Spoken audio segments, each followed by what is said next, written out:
अरे भाई बहुत खूब। आज तो ना स्ट्रेचिंग है ना जॉगिंग है, आज कुछ नया मामला लग रहा है। लेकिन आखिर इतनी मेहनत आप लोग कर किस लिए रहे हैं? ये बॉडी के किस पार्ट पे काम कर रहा है? हुसैन, आज निशाने पर है शरीर की सबसे बड़ी केमिकल फैक्ट्री, हमारा लिवर। लेकिन पहले उठक बैठक लगाएंगे आप हमारे साथ? आइए, आ जाइए।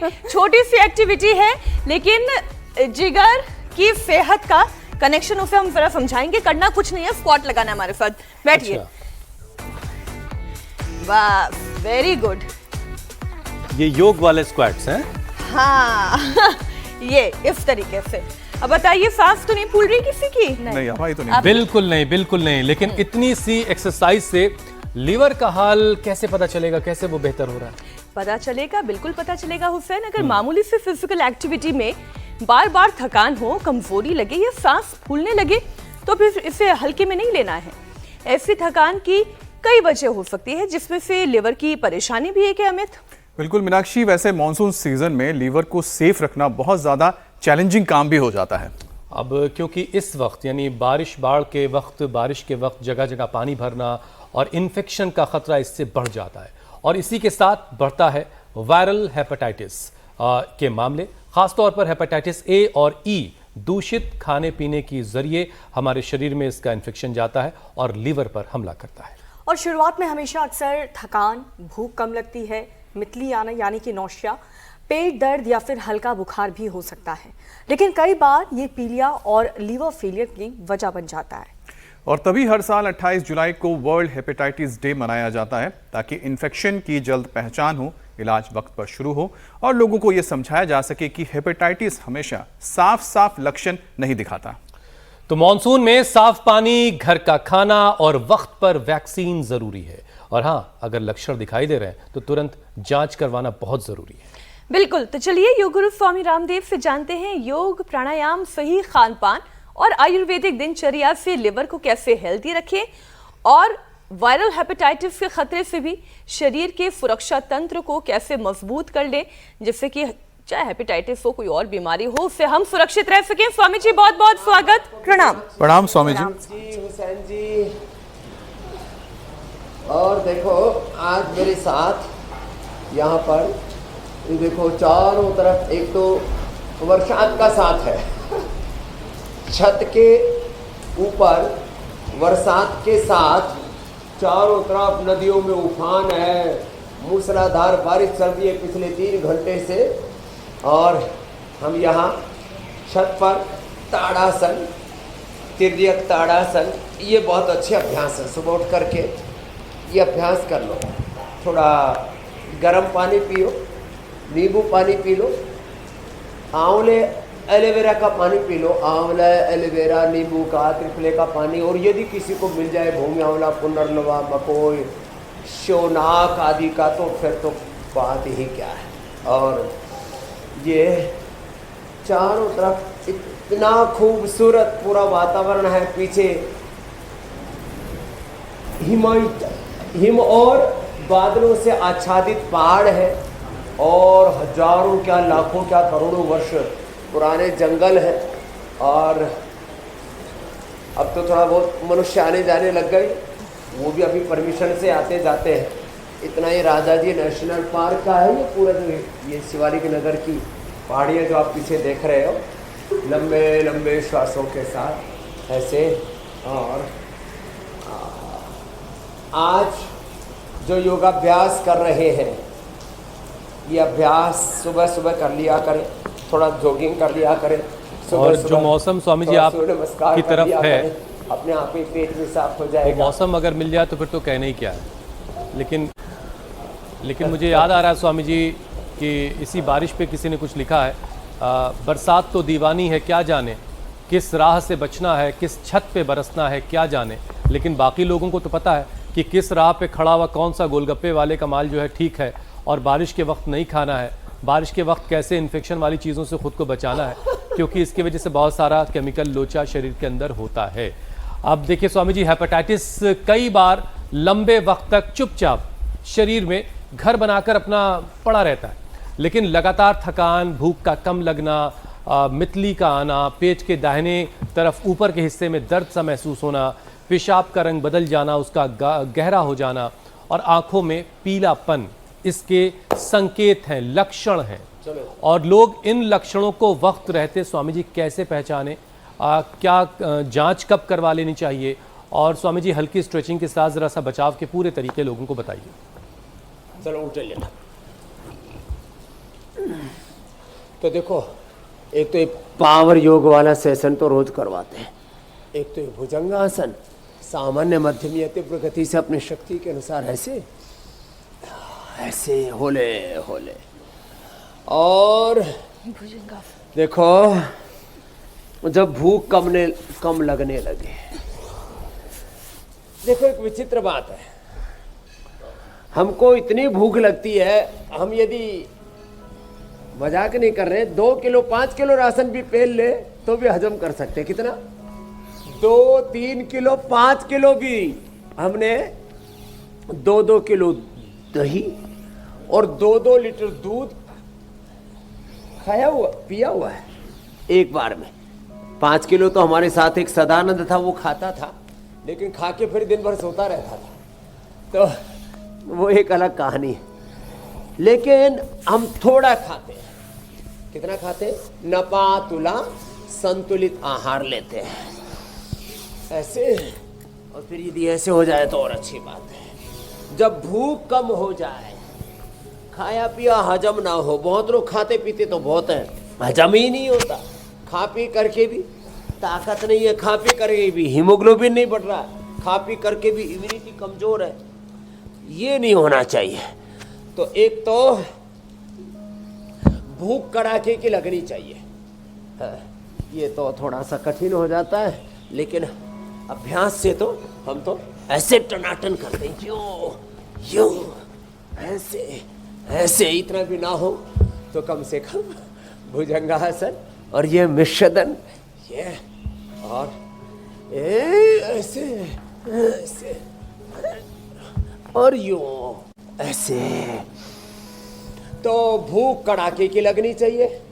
खाने के बाद गैस कब्ज नहीं होनी चाहिए। खाने के बाद एसिडिटी नहीं होनी चाहिए, पायस फिसर फिस्टुला नहीं होना चाहिए, हीमोग्लोबिन कम नहीं रहना चाहिए। चलो ऐसे होले होले करो, यही कर लो। कुछ तो कर रहे हैं, कुछ तो हमारी तरफ खाली देख ही रहे हैं। चलो ऐसे पूरा करो धीरे धीरे, तो गैस ना बने, एसिडिटी ना हो, कब्ज ना हो, कोलाइटिस ना हो। बहुतों की आंतें कमज़ोर हो जाती हैं, अंदर इन्फेक्शन बढ़ जाता है आंतों में, इरिटेबल बाउल सिंड्रोम, कोलाइटिस, आंव संग्रहणी। खाली पेट वैसे कोलोग्रिट और खाने के बाद कुटजारिश कुटज घनबटी लेने से इसकी निवृत्ति हो जाती है। घी दूध और मीठा बंद कर देते हैं हम, जिनको संग्रहणी होती है, जिनको बहुत ज़्यादा कब्ज रहती है, उनके भारी पदार्थ बंद कर देते हैं। बहुत ज़्यादा हैवी गरिष्ठ भोजन उनको नहीं लेना होता है, कब्ज वालों को चबा चबा करके। और आजकल तो अभी नाशपाती आ गए, नाशपाती, बग्गू गोसा, अनार, पपीता, सेब और आम भी अच्छा रहता है। जिनके कब्ज है उनको थोड़ी थोड़ी मात्रा में चबा चबा करके स्वाद ले करके खाएं। जितना चबा के खाएंगे कम खाया जाएगा और हजम हो जाएगा। गैस कब्ज एसिडिटी की कोई समस्या नहीं होगी। हाँ, फिर आंखें पीली पीली होने लगे तो अनार, गाजर, चुकंदर, अनार, गाजर, चुकंदर, थोड़ा सा उसमें ड्रैगन फ्रूट, और उसमें भी ड्रैगन फ्रूट आजकल बहुत अच्छी क्वालिटी के आने लग गए, हमारे यहाँ तो रेड वाला है, और वो पेट भी बढ़िया साफ करता है और हीमोग्लोबिन भी बढ़ाता है। उसमें थोड़ा सा सेव या जैसे मैंने कहा नाशपाती और मिला लें, ज़बरदस्त हीमोग्लोबिन बढ़ जाएगा। और यदि लीवर बहुत ही ज़्यादा कंडम हो चुका है, कहते हैं ना, लीवर का भट्ठा ही बैठ गया, तो भूमि आंवला, पुनर्नवा, मकोई और भूमि आंवला, पुनर्नवा, मकोई आदि ताज़ा जड़ी बूटियाँ सबको मिल नहीं पाती, उनके लिए हमने फिर ये प्रबंध कर दिया, सर्वकल्प और कायाकल्प का काढ़ा। इससे सस्ता और इससे अच्छा उपाय नहीं हो सकता। ये इतनी ज़बरदस्त जड़ी बूटियाँ हैं सर्वकल्प कायाकल्प की, पेट एकदम परफेक्ट हो जाएगा पाचन। अच्छा स्वामी जी, देखिए बारिश के इस मौसम में प्रक्षालन, जल नीति, सूत्र नीति, दंड धोती हमारे। जी मेरे भाई, बच्चे स्वामी करके जी, इस दिखाते मौसम रहते में हैं, जब जिससे कि बारिश लोग हो रही प्रेरणा है, लेते रहे, प्रशिक्षण लेते रहे। दूषित पानी, बर्फ, कई जगहों पर बर्फ के गोले और बर्फ भाषण ड्रिंक में मिला के देते हैं, कटे हुए फल, चाट और खुले में रखा हुआ खाना, ये सारी चीजें स्वामी जी हेपेटाइटिस ए और ई का खतरा बढ़ा सकती हैं। तो मॉनसून में पीने के पानी, खाना बनाने, बाहर का खाना खाने और हाथों की साफ सफाई को लेकर के कौन कौन सी सावधानी स्वामी जी बरतनी है, और सेहतमंद लोगों में यौगिक जॉगिंग जैसी एक्टिविटी लिवर और ये इम्यूनिटी देखो को कैसे सपोर्ट करेगी? बहुत एक संवेदनशील मुद्दा है। कुछ लोग जो है घरों में बहुत अच्छा खाना बना लेते हैं और वेस्टर्न फूड से लेकर के, चाइनीज फूड से लेकर के, साउथ इंडियन फूड से लेकर के, नॉर्थ इंडियन से लेकर के और आयुर्वेदिक फूड, ये हेल्दी फूड। अब देखो, अब होता क्या है, कुछ लोग अपने घर में खाने में उनको अच्छा ही नहीं लगता है, तरह तरह के मिर्ची मसाले, अलग अलग तरह का स्वाद, चटोरे होते हैं कुछ लोग। क्या बोला? चटोरपना, ये बड़ा खतरनाक है। हाँ, आज वैसे हमारे साथ तो बड़ी पवित्र आत्मा है यहाँ, डॉक्टर ललिता जी, इन्होंने तो एहन्ने से मुक्ति पा ली रे। डॉक्टर दिनेश पेंडारकर जी बहुत बड़े कैंसर के सर्जन हैं, लाखों लोगों को नवजीवन दिया, हमारे साथ हैं डॉक्टर हिम्मत जी। लोकेंद्र जी ने तो टीबी की समस्या से निजात पा लिया। लो, और भी जिन्होंने अपना जीवन रूपांतरित किया मेरे साथ योग कर रहे हैं। चलो सीधे लेट जाओ। तो ये जो बाहर खाने वाला मामला है, इसमें कुछ लोग तो सच में अच्छा खाना बनाते हैं, कुछ लोग ठेले पर भी अच्छा खाना बनाते हैं, ढाबे पर भी, होटल में भी। लेकिन कुछ लोग तो होटल, ढाबा, ठेला, वहाँ पर जिस तरह का खाना मिलता है, राम राम राम राम, उसमें 3 दिक्कतें। एक तो हाइजीन की, और दूसरी सबसे बड़ी दिक्कत है उसके अंदर, हाइजीन के साथ साथ लोग बहुत ज़्यादा मसाले प्रयोग करते हैं। हाइजीन 100% प्रॉपर होना चाहिए। अलग अलग प्रकार के बैक्टीरिया, वायरस, फंगस, इतने ज़्यादा खाने के तो लिए सावधानी की ज़रूरत है। ज़रा सी चीज़ ऊंची नीची हो जाए, आदमी के हाथ ही साफ नहीं है, हाथों में ही हजारों क्या लाखों क्या करोड़ों प्रकार के अनहेल्दी बैक्टीरिया, वायरस, फंगस, खतरनाक रोग लेकर के हम घूमते रहते हैं। हाथों से, मुंह के श्वास से, पसीने से, कपड़ों से, अलग अलग। अब वो हाथ पूछते हैं ना, वहाँ वो शायद 10-10, 20-20 साल पुराने कपड़े होते हैं, एकदम सड़े हुए से, उनसे हाथ पूछते रहते हैं। फिर जो रुमाल है उसी से पूछते रहते हैं, पसीना आता रहता है। क्योंकि ज़्यादातर जो सार्वजनिक रसोइयाँ होती हैं, वहाँ पर कोई जो है गर्मी से बचने के लिए, ठंड के समय तो फिर भी चलो मामला ठीक रहता है, गर्मी और बरसात के समय तो इतना गंदगी रहती है, रे राम राम। फिर ज़्यादा तीखे तेज मसाले, मरकटासन। स्वामी जी, जिन चटोरे प्रजाति के लोगों की भी आप बात कर रहे थे, पेट के लिए, आहा, सिर्फ वही लोग नहीं, ये बारिश का मौसम स्वामी जी कुछ ऐसा करता है कि लोगों को पकौड़ी वकौड़ी का, बहुत सारे लोग बाहर चाट खाने और गोलगप्पा खाने निकल जाते हैं। आप तो हर चीज़ का ऑप्शन दे देते हैं लोगों को, तो अगर किसी का गोलगप्पा खाने का मन कर जाए इस मौसम में, और ऊपर से वही जो आप बता रहे हैं कि वो खुजली करते हुए हाथ उनके, और फिर उसको पानी में घुला करके देते हैं, पौष्टिक सा और बना देते हैं, इसका कोई ऑप्शन बनाया क्या स्वामी जी आपने?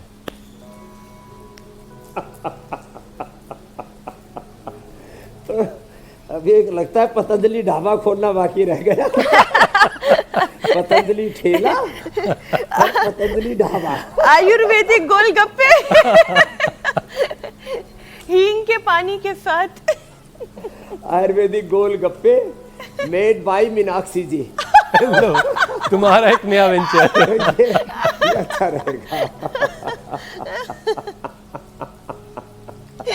तो ये ने अच्छा कर सकते हैं। देखो, हमने गोलगप्पे जो है मैदा की बजाय उसके रवा के दीपिका, आप बनाए, फ्रेंचाइजी लेना सूजी चाहेंगे के। इसकी?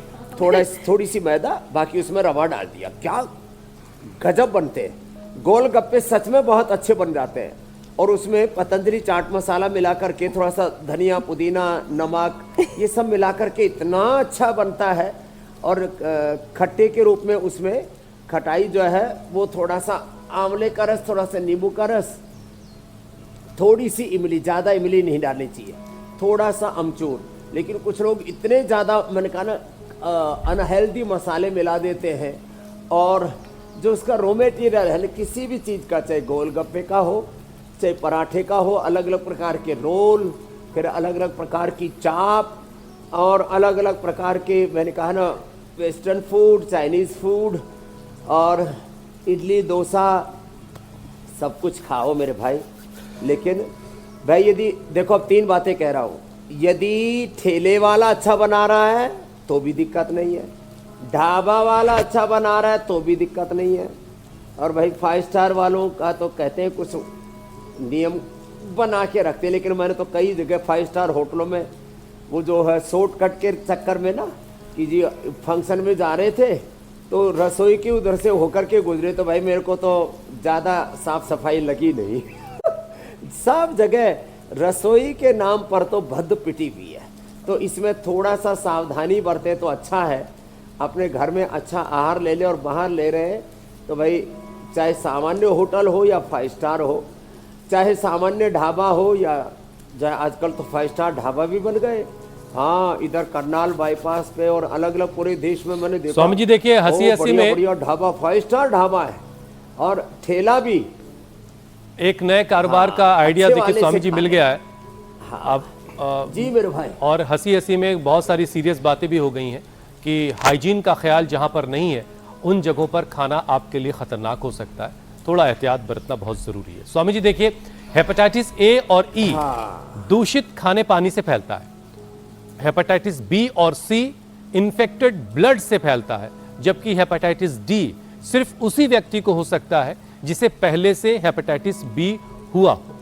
तो आम लोगों को जरा आसानी से समझाइए स्वामी जी, आसान भाषा में, कि ये जो 5 स्ट्रेन हैं हेपेटाइटिस के, इनमें आपस में क्या क्या फर्क है, और कौन सा इन्फेक्शन जो है वो ज्यादा गंभीर और ज्यादा परेशान करने वाला और लंबे वक्त तक रहता है।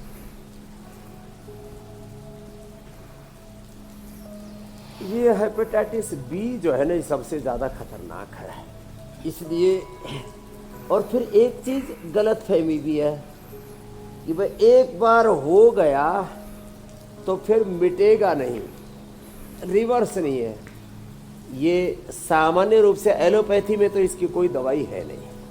हम यहाँ देखो लिवोग्रिड रखा है हमारे सिरहाने, लिवोग्रिड, और सर्वकल्प कायाकल्प का काढ़ा रखा है। सर्वकल्प कायाकल्प का तो काढ़ा पिलाते हैं, और लिवोग्रिड खाली पेट खिलाते हैं लिवामृत खाने के बाद। और मैंने देखा गोधन अर्क के अनुपान से लेने से ज़्यादा असर होता है। अर्धहलासन, पादवृत्तासन, द्विचक्रिकासन, ये तो हम रोज करवा ही देते। ये पेट के लिए, पाचन के लिए भी, वेट के लिए भी, और बॉडी की फ्लेक्सिबिलिटी के लिए भी बहुत ही अच्छा है। तो जिससे जितना बन पाए एक रिदम के साथ कर लेना। तो पहली बात तो ये है कि इस बात का ध्यान रखें, खास करके जो मेडिकल पेशेवर हैं वो इसका ध्यान रखते ही हैं। फिर भी कभी कभी भूल हो जाने से, किसी कारण से, किसी सर्जरी के वक्त या किसी एक्सीडेंट के बाद यदि आपको ब्लड लेना पड़ता है तो वो संक्रमित तो ब्लड ना हो, इसकी टेस्टिंग यद्यपि होती है, लेकिन कहीं कहीं लापरवाही तो कर ही देते हैं। या आजकल तो वैसे ये बहुत हो गया, पहले तो सुइयाँ उनको स्टरलाइज करके और फिर लगाई जाती थी, तो उससे होने की संभावना रहती थी। तो हर आदमी को नई सुई लगती है। तो अरे हेपेटाइटिस तो फिर भी चलो रिवर्सेबल है इसका। ये जो एक HIV है ना, वो तो बहुत ही खतरनाक है, वो भी संक्रामक रोग है। तो ये हेपेटाइटिस ये जेनेटिकली भी होता है, ये भी हम आपको बता दें। जितने भी रोग है ना, वो टीबी से लेकर के, हेपेटाइटिस से लेकर के, कैंसर से लेकर के, हमारे शरीर में उसके सूक्ष्म अंश रह जाते हैं। संक्रामक रोग है, लेकिन सारे ही बीमारियां जेनेटिक हैं। कल एक बच्चा मिला मेरे से, नाम उसका विशाल, थोड़ा संकोच कर रहा था, 195 किलो। मैंने बेटा तो इतना मोटा कैसे हो गया? और उम्र थोड़ी सी 20 के आसपास। बोला परिवार में स्वामी जी सभी मोटे, हमारे जीन्स ही ऐसे हैं, हमारा बीज ही ऐसा, हमारा कुल खानदान ही ऐसा है। 195 किलो का बच्चा अब बोल रहा था कि यहाँ से 100 किलो का होकर के जाना है, और उसने हमसे प्रॉमिस भी किया, तो मुझे लगता है वो हो ही जाएगा। तो ये पवन मुक्तासन, उत्तान पादासन थोड़ा लंबा करवाते। तो मैं कह रहा था हेपेटाइटिस बी सबसे जिद्दी है, हेपेटाइटिस ए, हेपेटाइटिस सी। और मैंने तो एक ऐसा व्यक्ति देखा, और बड़ा पुलिस ऑफिसर है, मध्य प्रदेश से मेरे पास आया था, इसमें नाम उसका स्मरण नहीं आ रहा, मैंने इंडिया टीवी पर भी उनको दिखाया था। Hepatitis A, B, C. Doctor साहब आपने भी ऐसे रोग की कमी देखे होंगे, तीनों एक साथ देने सी। हेपेटाइटिस ए, बी, इधर आ जाओ डॉक्टर साहब, ये बहुत बड़े कैंसर के सर्जन है, अभिनंदन है। और देखो इस उम्र में कितने फिट है। हेपेटाइटिस ए भी डॉक्टर साहब, बी भी, सी भी, तीनों एक साथ। तो भाई एक तो संक्रमण से बचें, दूसरा गंदगी से बचें, और तीसरा जिनका भी पाचन कमजोर है उनको कहीं से भी ऐसे ही ये लग जाएगा, हेपेटाइटिस ए भी, हेपेटाइटिस सी भी, और हेपेटाइटिस बी भी बढ़ जाएगा जरूर। तो सभी प्रकार की स्वच्छता, हाइजीन का, हमारे यहाँ शुचिता को धर्म से जोड़ा गया। हमारे यहाँ पवित्रता को किससे जोड़ा गया? धर्म से। पवित्रता पूजा पाठ में ही नहीं, मंदिर में ही नहीं, अपने जीवन में शुचिता, योग में भी अहिंसा, सत्य, स्त्रीय, ब्रह्मचर्य, अपरिग्रह, यमः, शौच, संतोष, तप, स्वाध्याय, शोपनिधानानि नियम। यव नियम, आसन, प्राणायाम, प्रत्याहार, धारणा, ध्यान, समाधि। और हम यहाँ शुद्धिकरण के लिए तो पंचकर्म षटकर्म करवाते हैं। तो स्वच्छता का ध्यान रखें, स्वच्छता ही स्वस्थता है, स्वच्छता ही स्वस्थता का मूल आधार है। और फिर अपनी इम्यूनिटी अच्छा बनाए रखने के लिए नेचुरल फूड, मैं तो कह रहा हूं भाई, ये जहरीली खेती, जहरीली शिक्षा, जहरीली चिकित्सा, जहरीली राजनीति, जहरीली सियासत, और ये जहरीला पूरा वातावरण समाज में बनाना है, सामाजिक तौर पर, मजहबी तौर पर। कुछ सियासी लोग, कुछ मजहबी लोग, कुछ बौद्धिक रूप से उद्दंड लोग, अपरिपक्व लोग, कहने को थिंक टैंक, कहने को उनके ऊपर बड़े बड़े टैग लगे हुए कि बड़े पत्रकार हैं, ये बड़े एंकर हैं, बड़े इन्फ्लुएंसर हैं, बड़े यूट्यूबर हैं, ये बड़े बुद्धिमान आदमी हैं। और पता लगा बुद्धिमान तो था नहीं, बुद्धू बड़ा था। ऐसा मामला गड़बड़ा रखा है। तो सभी प्रकार के शारीरिक, वैचारिक, भावनात्मक, राजनीतिक, सांस्कृतिक प्रदूषण से बचें। ये प्रदूषण, दूषण बड़ा, यही खरदूषण है। तो हर तरह के प्रदूषण से खुद को बचाएं, हम तो योग वाले व्यक्ति, योग करके अपनी इम्यूनिटी को मजबूत बनाएं, और रोज़ाना स्वामी जी योग कैसे करना है ये तो आप गाइड करते ही करते हैं। अच्छा स्वामी जी, देखिए वायरल हेपेटाइटिस में कई बार मरीज की हालत अचानक से बिगड़ जाती है, गंभीर हो जाती है। अब बहुत ज़्यादा नींद का आना, उलझन, पेट फूलना, कई बार खून का आ जाना, लगातार उल्टी या फिर तेज़ कमज़ोरी, इस तरह के लक्षण बहुत से लोगों में दिखते हैं। तो ऐसे संकेतों पर घर पर ही इलाज कर लेना चाहिए या तुरंत डॉक्टर से संपर्क करने की ज़रूरत है? बुखार, उल्टी, पीलिया या फिर ज़्यादा कमज़ोरी ना डॉक्टर की सलाह लेनी चाहिए, मेडिकली तौर पर उनको सारी टेस्टिंग करानी चाहिए। जो आंशिक रूप से मॉडर्न मेडिकल साइंस में जो सिम्टोमेटिक उपचार है उनको भी ले सकते हैं। दो तरह के उपचार है, एक सिस्टेमिक उपचार, एक सिम्टोमेटिक उपचार है। एक जिस कारण से रोग हो रहा है उस कारण का निवारण करना, और फिर जो अलग अलग प्रकार के सिम्टम्स हैं उसको तो तात्कालिक रूप से उनसे तो भरना ही पड़ेगा। तो मंडूकासन, योग मुद्रासन, अर्धमत्स्येंद्रासन, वक्रासन, भूमुखासन, सुप्त वज्रासन, सप्त पद्मासन, उष्ट्रासन, सब एक प्रवाह से किए जा रहे हैं। और ये बताना चाहते हैं कि जब ये चेहरे पर, पैरों में और पूरे शरीर पर ही सूजन बढ़ जाए, इन्फ्लेमेशन बढ़ जाए, अंदर किसी किसी के तो पेट में 5-5 किलो तक पानी बढ़ जाता है साहब हुसैन जी, 5 लीटर पानी निकालना पड़ता है। ऐसे पेट पूरा ढोलकी की तरह हो जाता है, जैसे किसी ने मतलब पहले जैसे वो मसंड में पानी भरते थे ना, ऐसे पूरा ऐसे हो जाता पूरा धोकरी के जैसे लोहार की धोकनी जैसे होती है ना, उसमें हवा भर जाती है। ऐसे जैसे पहले लाव चलाते थे खेत उसमें कुएं पर, उस तरह से वो भर जाता था पानी का, जो पूरा भरते थे ऐसे। अब पानी निकालते फिर पानी भर जाता है। तो मीठा, नमक और भी जितनी भी अनहेल्दी खाने पीने की चीज़ें उनसे बचाते हैं। और हम उनको एलोपैथी में तो शरीर से पानी को निकालने के लिए अलग करके दवाई दी जाती है। हम गोखरू देते हैं, जौ का आटा खिलाते हैं, पुनर्नवा का काढ़ा पिलाते हैं और नमक की मात्रा कम कर देते हैं। नमक और चीनी कुछ दिन के लिए तो बंद ही कर देते हैं जब ज़्यादा पानी की मात्रा बढ़ जाती है, और फिर वो दोबारा ना बढ़े उसके लिए आहार को पूरा नियंत्रित कर देते हैं। अनार देते हैं, पपीता देते हैं, सेब देते हैं, अंकुरित देते हैं थोड़ी मात्रा में, और उबली हुई शाक सब्जियां देते हैं। स्वामी जी, वो बहुत ज़्यादा संयमित होना पड़ता है, नहीं तो मैंने देखा किसी को तो 24 घंटे में लीवर फेल हुआ, बच्चा मर गया, मल्टीपल ऑर्गन फेलियर हो जाता है और कोलैप्स हो जाते हैं 24 घंटे 48 घंटे के अंदर, इतना भयंकर इन्फेक्शन बढ़ जाता है। लेकिन ये एक बात कह करके मैंने तो 1 करोड़ तक बढ़े हुए वायरस लोड को हेपेटाइटिस में उसको ठीक किया है योग आयुर्वेद से भी। बस थोड़ा सा उसमें सावधानी ज़्यादा रखनी पड़ती है। जी मेरी बहन, मैं ये पूछ रही थी स्वामी जी, जब आप ये कहते हैं कि पेट में पानी भरने की परेशानी, तो क्या ये ब्लोटिंग से अलग कोई एक बीमारी है कि पेट में पानी इतना भर जाता है? मैं अगला विषय लूँ, हेपेटाइटिस बी और सी की बात करूँ, लेकिन ये जो पेट में ब्लोटिंग की प्रॉब्लम है ये क्यों हो जाती है?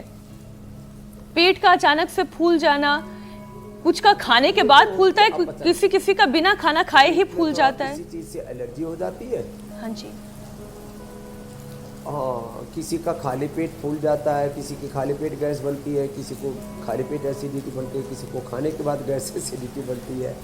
मूल बात है हमारा आमाशय, हमारा पक्वाशय, हमारी आंतें और हमारा लीवर। ये जो है ना, वैसे तो पाचन मुंह से ही शुरू हो जाता है। कुछ लोगों को ऐसा लगता है भोजन पेट में जाके पचता है। मुंह से जितना सलाइवा लार अच्छी निकलेंगी उतना मुंह पाचन अच्छा होगा। फिर हमारा जो फूड पाइप है उसमें ऊपर कहते हैं आमाशय, उसके नीचे है पक्वाशय, फूड पाइप का ऊपर वाला जो हिस्सा है। फिर उसके नीचे है फिर हमारी छोटी आंत, उसके नीचे है बड़ी आंत, उसके साइड में फिर जो भी हमारी आंतों से और सबसे अवशोषित होकर के जो शरीर के लिए पोषक पदार्थ हैं, सारे विटामिन न्यूट्रिशंस, वो फिर लीवर से पूरी बॉडी में सप्लाई होते हैं। तो ये जो सबसे बड़ा कोई हमारे शरीर के अंदर अंग का हो या कोई सबसे बड़ा वाइटल ऑर्गन के साथ साथ पूरे शरीर का सबसे बड़ा तंत्र का हो, एक तो चमड़ी तो पूरे शरीर पर ढकी हुई है, वो तो इस रूप में त्वचा बड़ी है। रीढ़ की हड्डी के 33 के 33 मणके हैं, वो भी काफ़ी बड़े हैं, नीचे से नस से शुरू होकर के और सिर तक उनका असर होता है। लेकिन उनकी ऐसे खाने पीने में और हजम करने में ज़्यादा उसकी भूमिका नहीं होती है। वो शरीर को थाम के रखते हैं। रीढ़ की हड्डी मजबूत रहेगी तो ज़िंदगी ठीक से चलती रहेगी। लेकिन जो आंतें हैं ना, माने मुंह से लेकर के और फिर आमाशय, पक्वाशय, आंतें, लीवर, ये सबसे बड़ा हिस्सा है। और इससे ये शरीर का एक तरह से इंजन है। ये फिजिकल बॉडी का ड्राइविंग फोर्स यहाँ है। बाकी तो हमारे लाइफ का ड्राइविंग फोर्स तो हमारा मस्तिष्क, हमारी प्रज्ञा, हमारी मेधा, हमारे जो विचार, हमारे भावनाएं, हमारे इमोशंस होते हैं। तो ये अपने पाचन तंत्र को अच्छा रखना ठीक जरूरी है, नहीं तो ब्लोटिंग भी होगी, गैस एसिडिटी भी बनेगी, फिर ये हेपेटाइटिस ए बी सी भी परेशान करेगा, इतनी ज़्यादा कमजोरी आ जाएगी और पता लगा कि किसी दिन इतना ज़्यादा अंदर से आक्रमण हुआ बीमारी का कि कोलैप्स हो गया पूरा शरीर। ऐसी नौबत ना आए, इसके लिए जब भी कोई बीमारी हो तो उसको इनिशियल लेवल पर ही पहचान करके उसको खदेड़ दें, हटा दें, मिटा दें। जी बिल्कुल। स्वामी जी, हेपेटाइटिस बी और सी लंबे वक्त तक अगर ये बना रहे शरीर में तो लीवर में फाइब्रोसिस और सिरोसिस और कैंसर का खतरा भी हो सकता है। तो ऐसे मरीजों के लिए दवा का वक्त पर लेना, उसका वायरल लोड की जांच का होना, अल्ट्रासाउंड और लीवर कैंसर की जो रेगुलर स्क्रीनिंग है वो कितनी ज़रूरी है?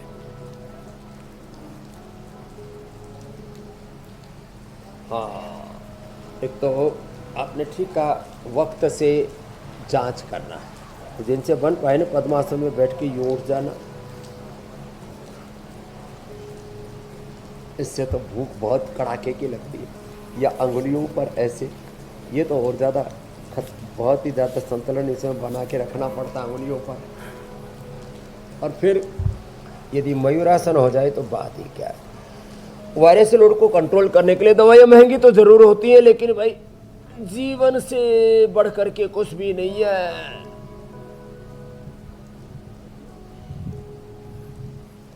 7 से 10 करोड़ लोगों के बीच में लोगों को हेपेटाइटिस है। डॉक्टर सरीन बहुत बड़े डॉक्टर हैं एशिया के, लीवर के और पेट के। मेरे से बोले, स्वामी जी ये 10 करोड़ लोग, एक व्यक्ति 1 करोड़ से लेकर के 3, 4, 5 करोड़ रुपए की दवाइयाँ खा लेता है। कई बार लीवर गड़बड़ हो जाए तो 1 करोड़ तो लीवर ट्रांसप्लांट और उसकी फिर मेंटेनेंस करने में लग जाता है। बड़ा खतरनाक। अब लीवर ट्रांसप्लांट की नौबत ना आए तो पहले से इनिशियल लेवल पर ही चीज़ों को ठीक कर लो, तो फिर 5 करोड़ की जरूरत नहीं पड़ेगी। 50 रुपए के सर्वकल्प कायाकल्प के काढ़े से बात बन जाएगी। ये इतनी सी बात है ना, ये लीवोग्रिट और लीवामृत, इससे बात बन जाएगी। और फिर जब कब्ज हो तो ये इसबगोल, त्रिफला चूर्ण, शुद्धि चूर्ण, थोड़ा गुलकंद। लेकिन शुगर वाले गुलकंद मत खाना, शुगर वाले मीठी चीज़ के ऊपर टूट के पड़ते हैं। क्या उनके भीतर तलब सी उठती है। तो जो है, अब ये कितना अच्छा है, देखो खाली कपाल भाती कर लो और कठिन आसन ना भी हो, इसलिए हम रोज़ करवाते हैं कि भाई कपाल भाती कर लो, कपाल भाती, अनुलोम विलोम कर लो, थोड़ा अग्निसार कर लो। इसी से उद्धार हो जाएगा, बेड़ा पार हो जाएगा। तो भाई देखो, ये कैंसर में तब्दील ना हो और बॉडी कोलैप्स ना हो, ज़िंदगी ख़त्म ना हो, इसके लिए कैंसर भी होने पर हम तो सिस्टोग्रिड डायमंड और ओरोग्रिड दे करके कोलन कैंसर से लेकर के और फिर अलग अलग हिस्सों का कैंसर, चाहे ब्लड कैंसर हो, ब्रेस्ट कैंसर हो, पूरे शरीर में कहीं पर भी सिस्ट है, गांठें हैं, उन सबको ठीक करते हैं। तो ये भाई देखो, रोग बड़ा नहीं योग बड़ा। रोग हमारा स्वभाव नहीं, योग हमारा स्वभाव है। स्वभाव अध्यात्म उच्यते। और सबका जो मूल डीएनए है ना, वो बहुत अच्छा है। ये बीच में जो भी गड़बड़ी आई पिछले 50-100 सालों में, ज़्यादा गड़बड़ी आई है जब से ये जहरीली खेती होगी, जहरीला आहार हो गया, जहरीला पूरा वातावरण बन गया, पूरा पोल्यूशन, रेडिएशन, एडल्ट्रेशन, चारों तरफ माने तबाही मची पड़ी है साहब। कोई बात नहीं स्वामी जी, लेकिन पिछले 50-60 वर्षों में अगर ज़्यादा हालात ख़राब हुए हैं तो आपका साथ भी लोगों को मिला है। ब्रेकिंग न्यूज़ है ये बड़ी खतरनाक चल रही है, इसके ऊपर भी थोड़ी बात कर लेते हैं। ये जो आपराधिक प्रवृत्ति क्यों पनपती है लोगों में, योग नहीं करते, अपने काम पर ध्यान नहीं देते, सब जंतर मंत्र पर सोचते हैं कि एक मेरे से बोला, बाबा जी जंतर मंतर पर कौन सा मंत्र है? अरे मैंने कहा नाम है जंतर मंतर, वहाँ जो हो रहा है वो जंतर मंतर नहीं है, वहाँ तो गाली गलौज हो रहा था। कितने भयंकर अपराधी और क्या क्या सब मामला। और फिर ये अच्छा देखो कितनी बड़ी वकालत करने में लगे पड़े हैं। हाँ, कॉकरोच जनता पार्टी वाले कि एक भी आदमी पर केस दर्ज मत करो, माने तुम उपद्रव करो, तुम राष्ट्रीय संपत्ति को आग लगा दो। भाई चलो छात्र जो इनोसेंट है उनके ऊपर मत करो, थोड़ी बहुत गलती कर दी है माफ़ कर दो बच्चे, लेकिन जिन्होंने जो आदतन अपराधी इसके अंदर घुस करके मामला गड़बड़ कर रहे थे, भाई उनको तो उनके ऊपर तो कार्रवाई, कानून कार्रवाई नहीं करेंगे ना तो ये देश गर्त में चला जाएगा। फिर तो लोग कहीं पर भी जो इकट्ठे होकर के और कानून अपने हाथ में लेंगे और देश को लोकतांत्रिक तरीके से, डेमोक्रेटिक तरीके से नहीं, फिर तो भीड़ तंत्र से देश चलने लगेगा। फिर लोकतंत्र का मतलब क्या रह जाएगा। Thank you. आपकी बहुत देर से ब्रेकिंग न्यूज़ देख रहा था मैं, तो अपनी भी एक ब्रेकिंग न्यूज़ दे दी। देखो भैया, जो इनोसेंट है वो उसको फंसाओ मत, और जो आदतन अपराधी है वो एक भी नहीं बचना चाहिए, तब ये देश सुधरेगा, नहीं तो रोज आग लगाएंगे।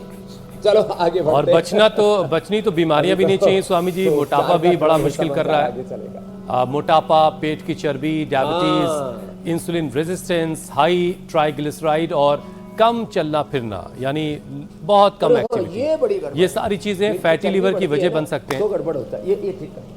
तो स्वामी जी, फैटी लीवर को ठीक करने के लिए, कम करने के लिए वजन, खानपान और रोजाना की एक्टिविटी का ऐसा कौन सा प्रैक्टिकल प्लान लोगों को अपनाना चाहिए जिससे लोग आसानी से शुरुआत भी कर लें और लंबे वक्त तक उस प्रैक्टिस को अपनी लाइफ में शामिल भी कर रख पाएं? लोग बड़े जोश से शुरू करते हैं, लेकिन गोधन अर्क कोई रोज पी ले तो जिंदगी में कभी पाचन की समस्या नहीं होगी। देखो मैं आपके सामने बैठा हूं, मैंने अपने वजन को 64 पर थामा हुआ है। लो गोधन अर्क पीता हूं। जो गोधन अर्क पीने में बकबका लगे तो थोड़ा उसमें हनी मिला करके पीना, मैं भी हनी मिला करके पीता हूँ। फिर दूसरा, ये आंवला एलोवेरा गिलोय, ये प्रदर्शनी ऐसे ही नहीं लगा रखी, आंवला एलोवेरा गिलोय, ये सुबह सुबह पी लो। फिर खाने के बाद एप्पल विनेगर, चुकंदर का विनेगर या जामुन का विनेगर। जामुन का विनेगर डायबिटीज वाले, एप्पल का विनेगर सब हेल्दी लोग पी सकते हैं, और चुकंदर वाला जिनका खून कम है वो। और भाई द्राक्षा खून बढ़ाने के लिए, भूख बढ़ाने के लिए, ओहो हो। फिर जिनको कब्ज है अभयारिष्ट, जिनको कोलाइटिस है कुर्जारिष्ट, और जिनको लो बीपी रहता है उनको अश्वगंधारिष्ट, जिनका दिमाग गड्ढमड्ढ रहता है उनको सारस्वतारिष्ट। खाने के बाद आसवरिष्ट। अभी बरसात है ना, तो दही छाछ अपवाद रूप में कभी खा लेना, रोज की रोज मत खाना। कभी दही बड़ा इतना खाया कि सारा शरीर जाम हो गया, अर्थराइटिस वालों का, कफ वालों का कफ कोल्ड बन गया। और पकोड़ा इतना खाया कि पूरा पाचन ही बैठ गया। कुछ लोग 1-1 किलो पकोड़ा रगड़ देते हैं। मिर्ची पकोड़ा, फिर वो क्या है वो फिंगर जैसे काटते हैं ना आलू को, क्या बोलते हैं, फ्रेंच फ्राइज, फिंगर चिप्स में की तरह, फिर फ्रेंच फ्राइज, फिंगर चिप्स, हाँ फ्रेंच फ्राई, और फिर हाँ आलू का पकोड़ा, फिर बैंगन का पकोड़ा, फिर जो है मिर्ची का, प्याज का पकोड़ा, और फिर आजकल तो कई जड़ी बूटियों का भी है, एलोवेरा का भी पकोड़ा बनाते हैं, पत्थर चटा का भी पकोड़ा बनाते हैं, फिर वो अजवाइन के पत्ते का पकोड़ा, लेकिन स्वामी जी बहुत अच्छा लगता है। आजकल तो कोई भी चीज हाँ, और कुछ तो पूरा मुर्गा का ही पकोड़ा बना देते हैं, मुर्गा तल देते हैं। एक बार मैंने देखा, मैंने कहा ये कौन सा पकोड़ा है, और उसमें बांस आ रही, बोले बाबा जी मुर्गा का पकोड़ा है, इतना बड़ा सा, और कुछ तो एक आदमी एक पूरा रगड़ देता है उसको। क्या गजब है साहब। हर चीज में संयम रखो, और ज़्यादा से ज़्यादा शाकाहारी बनो, वेगन बनो, और वह जो मांसाहारी है फिर उनके ऊपर कोई टिक्का टिप्पणी नहीं, कभी हम कोई पकड़ के ना तलते। खाने का अधिकार, जीने का अधिकार, मेरी जिंदगी और मेरा सेक्स, मेरा क्या लिंग अपना अपना। बहुत मामला गड़बड़ा है आजकल। My life my rule. जी अरे तो दूसरी तरफ चलेगा। लेकिन स्वामी जी, आयुर्वेदिक गोलगप्पे का रास्ता तो खुल गया है। अब इस मौसम में किसी को आयुर्वेदिक गोलगप्पा खाना है तो मीनाक्षी से संपर्क करें। पावर्ड बाय स्वामी जी, और ट्रेडिंग पार्टनर अमित पाले, दीपिका यादव और हुसैन रिजवी।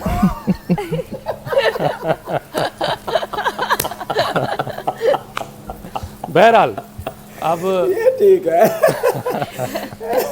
स्वामी जी, लीवर जो है ये पित्त बनाने का काम करता है। Health partner India TV. हाँ, ये तो करना पड़ेगा। स्वामी जी, लीवर जो है वो पित्त बनाने का काम करता है। खाने से मिला हुआ जो पोषक तत्व है उसको प्रोसेस करता है, और शरीर से जो हानिकारक पदार्थ है उनको बाहर निकालने में भी मदद करता है। लिवर फंक्शन अफेक्ट होने पर भूख कम लगने लगती है, मितली का आना, पेट फूलना, पाचन से जुड़ी अलग अलग तरह की दिक्कतें होने लगती हैं। तो ज़रा पाचन को बेहतर रखने के लिए जो खाने पीने का जो सही तरीक़ा है, उसका सही वक्त, उसकी सही मात्रा, और क्या क्या परहेज़ करना चाहिए। और कई बार जो आपने ये छोटी सी बात है, सुबह जिनका भी पाचन कमज़ोर है उनको फल ही खाने चाहिए। सर्वकल्प कायकल्प आदि काढ़ा पी लो, और Livogrit juice P low, him juice P low, जो अभी बता रहे। जिनका भी पाचन कमज़ोर है उनको केवल अनार खाना चाहिए सुबह। और भाई थोड़ा सा उसको स्वादिष्ट बनाना हो तो थोड़ा सा दही डाल सकते हो उसमें, 50 ग्राम बस। ओहो, अप्रतिम। फिर अनार, और एक मिक्स फ्रूट लेने हैं, तो उसमें थोड़ा अनार, थोड़ा पपीता, थोड़ा सेव, थोड़ा बग्गूगोसा, नाशपाती आदि ऐसा ले सकते हैं। फिर दूसरा हेल्दी विकल्प है, सुबह सुबह आप वेजिटेबल जूस, लौकी, पेठा आदि, देखो इधर कितना बढ़िया पेठा लगा पड़ा है, लौकी, वेजिटेबल जूस या फ्रूट जूस वो भी ले सकते हैं, जैसे पाइनएप्पल। ओहो, नॉर्थ ईस्ट का जो पाइनएप्पल है ना, उसमें भी जो पीला वाला है और छोटे वाला है, इतना स्वादिष्ट बहुत है। मीठा होता है असम स्वामी से, जी। नॉर्थ ईस्ट से आता है ना, अप्रतिम है। फिर हाँ, और खाने में सबसे पहले थोड़ा सा सलाद, जैसे हर मौसम में खीरा तो मिल ही जाता है, खीरा, टमाटर, गाजर, और उसके साथ फिर जो उपलब्ध हो थोड़ा उसमें थोड़ी सी प्याज भी, प्याज पाचन के लिए बड़ी अच्छी होती है, थोड़ी मात्रा में, अति सर्वत्र बनते हैं। तो जो प्याज आदि ना खाते हो तो बाकी चीज़ें, अनार आदि और सब चीज़ें उसमें ले लें, और थोड़ा अंकुरित। फिर सब्जियां ज़्यादा खानी चाहिए, मिलेट्स, और वो भी रोटी चबा चबा करके खाएं। अंत में थोड़ा मिष्ठान ले सकते हैं, और वो भी गुड़ शक्कर का बना हुआ, नहीं तो अपना ड्राई फ्रूट्स उसमें अंजीर, गुड़, खजूर आदि डाल करके, चीनी ना खाएं। तो अंत में पाचन के लिए मीठा जो है वो फिर हमारे जो करीब 2 किलो हेल्दी बैक्टीरिया होते हैं पेट के अंदर, कितने 2 किलो अच्छे वाले गट बैक्टीरिया होते हैं, वो उससे सुरक्षित रहते हैं उसमें। इसलिए थोड़ा सा भोजन में दही, थोड़ा सा मीठा, और जो अंदर की लेयर है उसको ठीक रखने के लिए चिकनाई। चिकनाई तो सुबह सुबह 1 चम्मच गाय का घी ले लो, कब्ज आदि होगा ही नहीं, और जो है हाथों की जो अंदर के चारों तरफ की जो लेयर है ना पेट की, स्टोमक की, वो सब उससे बराबर बढ़िया बनी रहेगी। इतनी सी बातों का ध्यान रखें। खाने के बाद वज्रासन में बैठ जाएं, दोपहर का आहार पूरा लिया करें, सुबह का हल्का, रात का भी हल्का, और 7 बजे के पहले पहले ले लिया करें, सूर्यास्त से पहले लेना। आजकल तो सूर्यास्त 7:30 बजे के करीब होता है, 7 बजे के करीब। तो ये सबसे अच्छा है, इसको फॉलो करेंगे तो 100 साल तक हेल्दी लाइफ की गारंटी है हमारी। स्वामी जी, इससे पहले कि समय जो है वो खत्म हो, जल्दी से जरा अनुलोम विलोम और प्राणायाम के कुछ और अभ्यास कर लेते हैं। और स्वामी जी, प्राणायाम में वो कौन से अभ्यास हैं जो खास तौर से लिवर को फायदा पहुंचाते हैं? हाथों के लिए, पेट के लिए कपालभाति, लीवर के लिए, और एक अग्निसार, ये अग्निसार क्रिया है। और फिर देखो, इसके साथ साथ बाह्य प्राणायाम कोई कर लेना, श्वास बाहर छोड़ के मूल बंद, ध्यान बंद लगा ले, आधा मिनट तक कोई लगा ले, ओहो, तो ऊर्ध्वरीता बन जाता है। ये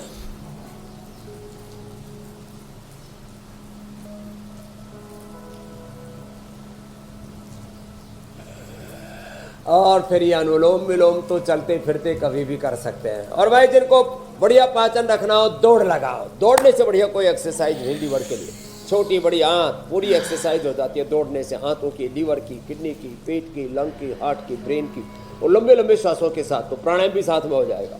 और चले तो चलते समय Anulom Vilom, front running, back running, front walk, back walk.